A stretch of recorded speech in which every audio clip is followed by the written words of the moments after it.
When Michael's referral came into my office for review, a lot of what I read was very hard to read. Michael was in a situation where he was put at risk. He did suffer from physical and sexual abuse. But one of the things that stands out in Michael's case, as I realized in reading his story, is that this young boy did not grow up learning how to play, learning how to be a normal kid. The report started coming in about neglect and abuse from Michael around the age 1, but he was not taken out of the home until age 9. So the first 9 years of his life, he was not able to develop like a normal child would. Prior to Michael coming into care at age 9, he experienced homelessness with his mom. He had to lie a lot of times to protect his mom from getting in trouble. There were horrible things that he witnessed, horrible things that he had to experience, unsettling environments. Michael's mom experienced mental health as well. So Michael had a role in his family to be the protector, to be the one to say, I'm going to keep my mom safe, which no child should have to feel that pressure of taking on that role at his age. Coming into foster care, he was able to learn he didn't have to do those things, but for 9 years of his life, he had to lie, he had to steal, he had to hoard food so that there would be food. He had to be the protector and make sure there were knives underneath his bed so that if someone came, he could keep them safe.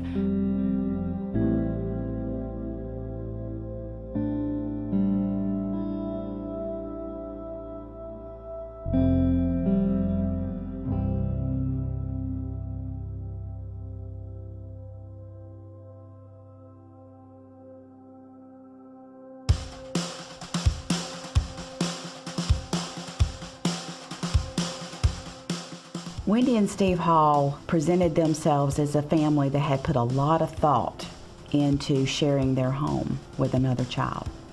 So we knew from the beginning that they were going to be a family that Thompson wanted to align with. I will not forget how you loved me and how you've known me better than anyone. We looked around a lot of different ways and options and felt like Thompson Child and Family Focus was the agency and the method that we needed to use in order to get the most support.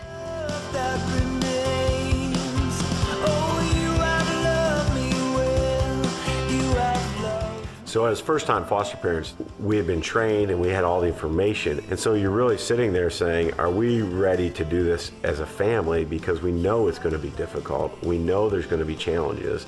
But we really got a sense that Michael was a kid that could fit into our family and that we could work with and live and be together with. And at that point we knew that if we were going to be foster parents, that Michael would be our first child. I will not forget how you shine.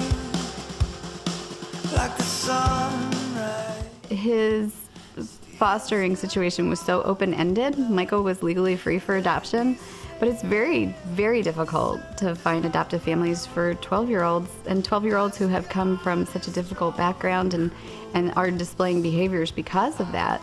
So going into fostering without the intention of adoption and knowing that that was the part that we were called to do, was to help a child heal and help a child grow and mature and prepare them for whatever their next step would be. We didn't know how long he would be with us, but we knew we had to give him the best every day that we had. But really there was a belief in that from the start. We didn't know when it would happen, but we believed that his life could be changed and that he could change the results of what had happened to him. He had a strong desire to get better.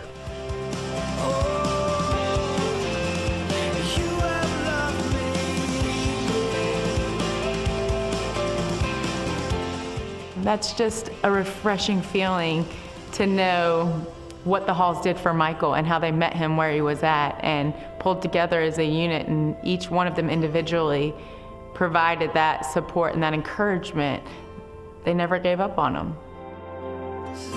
Shine bright, shine bright, oh shine bright, oh shine.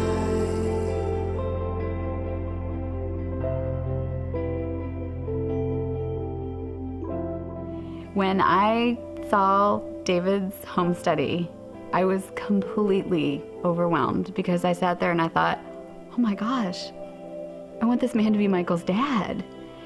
And I was just totally overwhelmed. It was really just an awesome thing to see everything that I think Michael should have in a forever family written down on paper. Like, exactly. If I could have written what I wanted in Michael's dad, it would have been David's home study. And so we're just beyond thrilled that Michael has this opportunity to not only be adopted, but to be adopted into what we consider the ideal situation for him. All my life, all my life, all my life I've been waiting for you. All my life, all my life, all my life I've been waiting for you. I was looking at children in other areas in other states and across the country, but then I found Michael's story, and it was like immediately I knew that this was the boy. I can't really explain it, but it really touched me, and I felt called to it. The more I learned about him, the more certain that I was that this was the one. It's been an amazing thing to be a part of the process, and I now understand that what I've heard a lot was that adoption is a miracle, and now that I've lived it, and now that I'm experiencing it, and now that I'm a part of the process, I can see it's completely a miracle. All my life I've been waiting for you. All my life, all my life, all my life I've been waiting for you. What's touched me the most about Michael is just his interest in moving forward and understanding what he's been through and where he can go in his life. As we move forward in this next step, you know, what I want Michael to know, and I tell him all the time, is how much I love him, and I even tell him that I'm going to push him a little bit and challenge him to move forward, and that's what I want him to know, that he can count on me to be the one to help him kind of be the nest, you know, that he needs to come back to, and we're going to give that to him.